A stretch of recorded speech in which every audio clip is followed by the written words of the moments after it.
Hey there. So I want to tell you a little bit about the evolution of my weight loss, the different meal plans I've had to do. Ultimately, where it's ended up is I am now on the lion diet. But this was progressive. So if you're thinking about being on the lion diet, this video is going to be for you.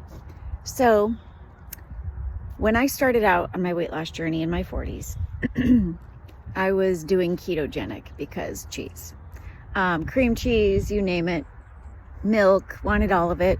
Couldn't figure out why. However, my weight loss was stalling or non-existent. Stella, over here, come. Couldn't figure out why I wasn't losing weight. I had some signs, and that kind of proved to me that I needed to get suspicious about hormones. And that is because every time I had something to eat, I didn't know what, I would break out horribly, and that wasn't fun in my 40s while I had teenagers to have breakouts. Not so cool. Anyhow, so I started isolating variables and realized that I had a dairy intolerance. And once I got rid of the dairy, I was able to see weight loss happen again. And it was because of it's just whatever. So that's what I did. I got rid of the dairy, and then I started really realizing that, I could still dig deeper with fasting. And so I was doing a modified keto and some intermittent fasting. And that worked well for a while until it just stopped working for me. I was having problems where I just wanted all the foods, whatever. So I decided instead, through my coaching certification, to start exploring different meal plans, because here I was, a woman in my 40s, and I couldn't lose weight on keto. And a lot of my clients were seeing the same thing. So I switched and I started following Whole30. And I loved Whole30. Whole30 was really hard. But there's certain things that I allowed on Whole30 that other Whole30 certified coaches wouldn't allow. And these are the things that really enabled me and my clients to do really well with losing weight. So I was on Whole30 for a long time and lost the majority of my weight on Whole30. And as a couple of years progressed, and I was able to do meal timing and everything even on Whole30, and it was fantastic, right? Even though it was really hard. And so that's when I started taking a look at just how insulin sensitive am I? Because while I was on Whole30, I started to plateau. I started to have a hard time losing weight. And I started isolating variables. What is it that I'm eating that is keeping me stuck in weight loss? And so, dairy had already been gone. I'd already removed that. I was already fasting. And I started to realize through measuring my ketones that it didn't matter what I was eating. If I spiked my insulin with fruit, I couldn't lose weight. And right? Like who doesn't? I love fruit. So I would it was really reduced down to very low glycemic fruit and vegetables. And I would lose more weight. And this was great, right? I was cracking the code. I was beating the system. Stella, no, come. And that was fantastic until it wasn't fantastic. And I was seeing weight loss. Things were great. I was able to reverse all of the symptoms of perimenopause. This was just great news. I hope you guys can hear me because it's getting loud out here. Come on, Stella. And hot flashes were going away. Breast tenderness was going away. Period had kind of evened out. No more, negative symptoms with my monthly cycle. Just had, what's the word I'm looking for? The symptoms went away. Oh, my monthly cycle became really regular. And my hunger hormones were all correcting, all of those things. Come on, Stella. The problem was I was plateauing and I was not working out. Like I have a 4-minute workout that I was doing during this time. I just, as a busy mom with a career and a business, all these things, I don't have the time or desire to work out 2 hours a day. or 90 minutes a day or 60 minutes a day. But I was willing to commit to what I could commit to. So that's when I started noticing that anything that spiked my insulin, any kind of high or even low glycemic fruit or vegetable, kept me from losing weight. So I decided, even though I had a full practice of coaching clients for weight loss, that I was going to slowly start testing carnivore. I didn't tell anybody. And at the time that I started carnivore, let's see, it's 2024 right now. Stella, no, come on. No. At the time, it was 2021. So carnivore was kind of newer on the scene, at least for me. And so, come on. So I started testing with it. It took me a while to get onto it. But I'm so thankful that I did it the way I did it, because I took notes and I was able to, for the clients of mine who now are stepping on carnivore, able to, share with them the tips, tricks, and secrets on what to do and what not to do when you're eating carnivore. And carnivore was slow at first, but then it picked up and my weight started dropping off. I started taking belly fat photos and sharing it with my clients. And that's the kind of thing that really totally would have motivated me. And through doing carnivore, I was able to isolate the variables of the foods that didn't work for me. I had been diagnosed with diverticulitis.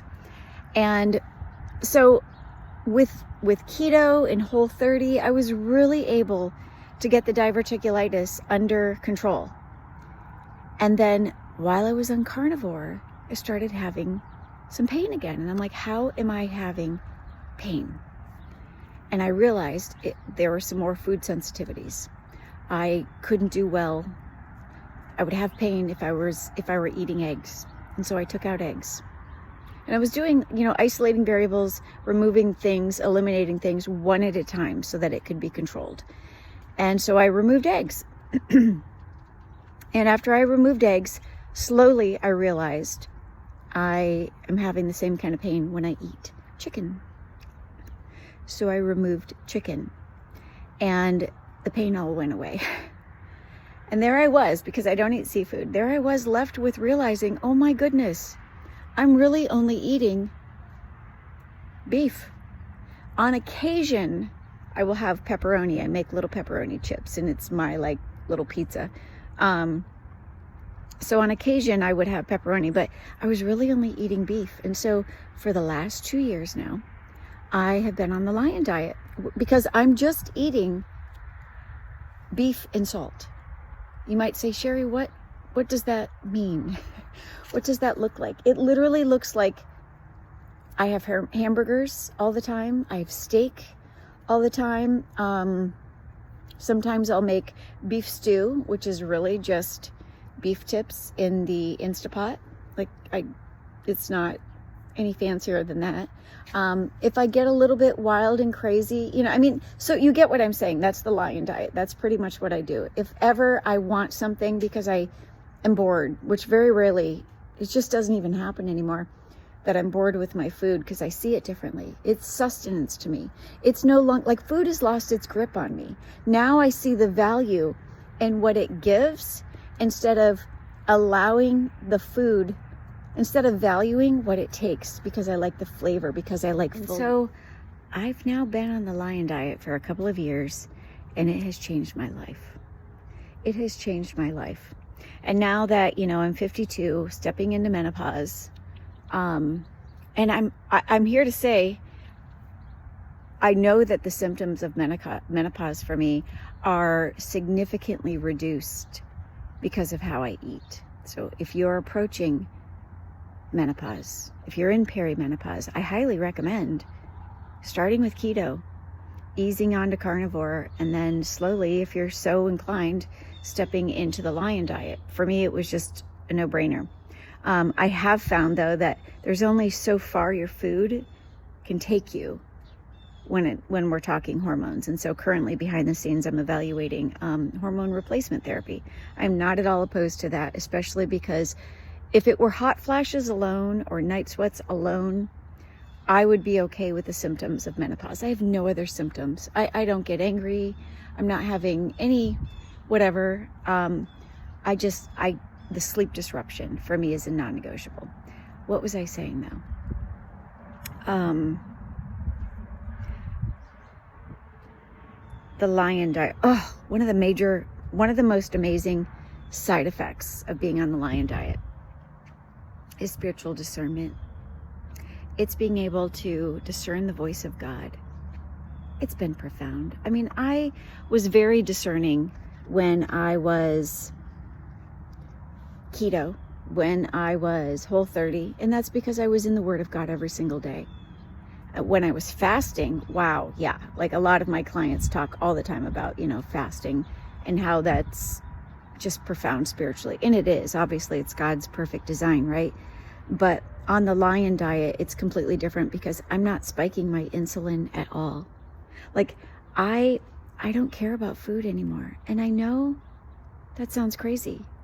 And you might even be at a point right now on your weight loss journey where you're like, I can't even imagine ever being there. You know what? Same. I never thought I would be here. I didn't know it was possible. But it's possible. And now it's very rare that I have diverticulitis pain. Stella, no, that I have any pain like that. I don't have cravings.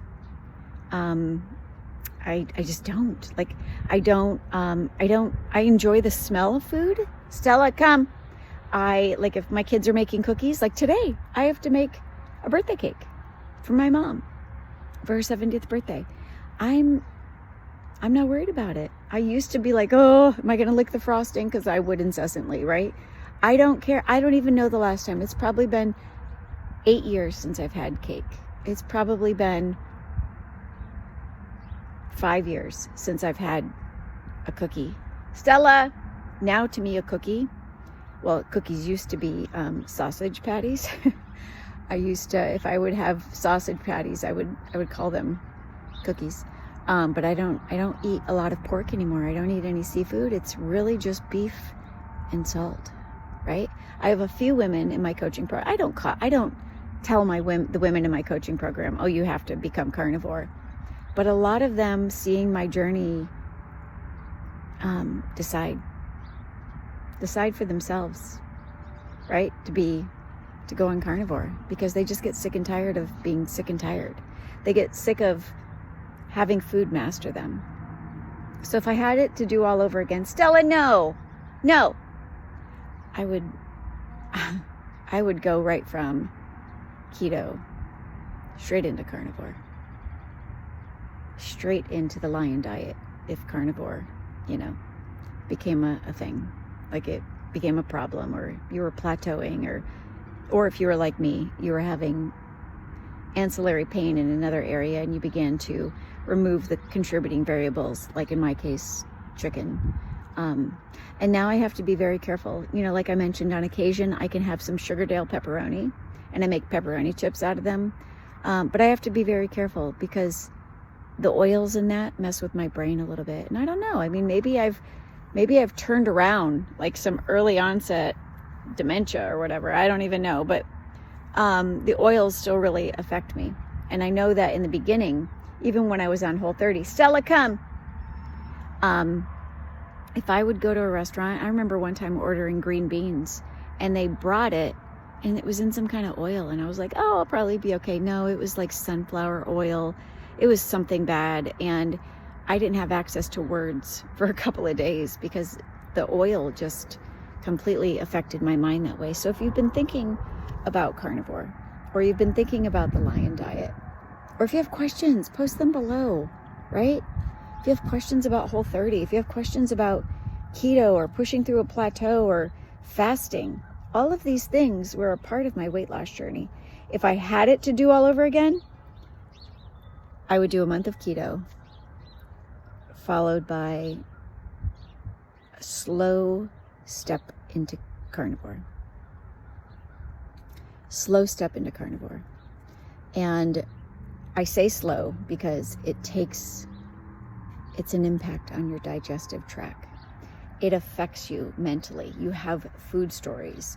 And that's why with a lot of my clients, I have them go slowly and steadily. Because it really is, if you want to be transformed, if you want to be physically transformed, it really is about more, I believe, about the renewing of your mind. And once you can let food lose its grip up here, and you can become strong mentally, and you can start not going to food emotionally, then carnivore isn't so weird. It's not so crazy, right? I'm so thankful to be free from the trap of, oh, what am I going to eat next? What's my next food? Or not losing weight because I'm perpetually focused on what I can't eat. Listen, I'm not some special unicorn. If I can do this, you can do it too. But you just have to ask yourself, what is my goal here? Is my goal to be able to constantly eat food? Or is my goal to live my life and not have to worry about food or my weight anymore? Get to the bottom of it. I never knew spiritual discernment would be a byproduct of getting sugar out of my life, of getting the wrong oils out of my life, of learning how to fast. So if you're thinking about keto or carnivore or intermittent fasting and you have questions, let me know in the comments.